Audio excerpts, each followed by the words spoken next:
சந்தோஷம் அண்ணா, இந்த இடத்த இவ்வளவு அழகா அலங்காரம் பண்ணிருக்காங்களே. இன்னைக்கு என்ன நாள்? இன்னைக்கு நம் சுவாமிஜியோட அகண்டாகாரத்தின் 6ஆம் திருநாள். அகண்டாகாரமா அப்படின்னா என்னது? கண்டம்னா துண்டுபட்டது, அகண்டம்னா துண்டுபடாதது அப்படின்னு அர்த்தம்.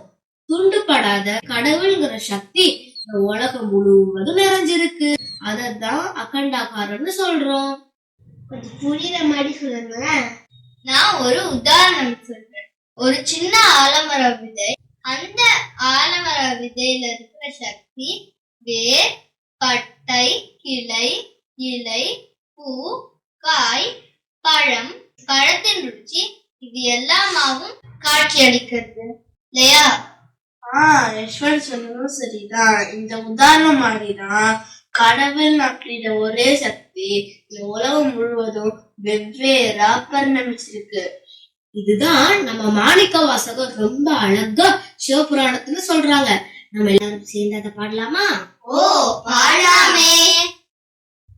ஏகன் அநேகன் இறைவன் அடி போற்றி, புல்லாகி ஊடாகி உருவாகி மரமாகி பல்விருகமாகி பறவையாகி பாம்பாகி கல்லாகி மனிதராகி, இப்படி எல்லா பிறப்பும் பிறந்தெடுத்தேன் எம்பெருமானேன்னு மாணிக்க வாசகர் பாடி முடிக்கிறாரு. அது சரி, அகண்டாகாரத்தின் 6ஆம் திருநாள்னு சொல்றாங்களே, இந்த 6ங்கிற எண் எதைதான் குறிக்குது?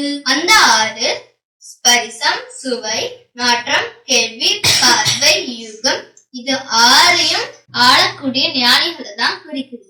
அதனாலதான் சுவாமிஜியோட ஐக்கியனால நம்ம அகண்டாகாரத்தின் 6ஆம் திருநாள் என்று கொண்டாடுறோம். இன்னைக்கு நாங்க அகண்டாகாரத்தின் 6ஆம் திருநாள் பற்றி நல்ல விளக்கமா தெரிஞ்சுக்கிட்டோம்.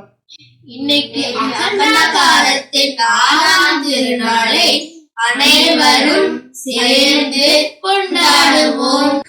சந்தோஷம்.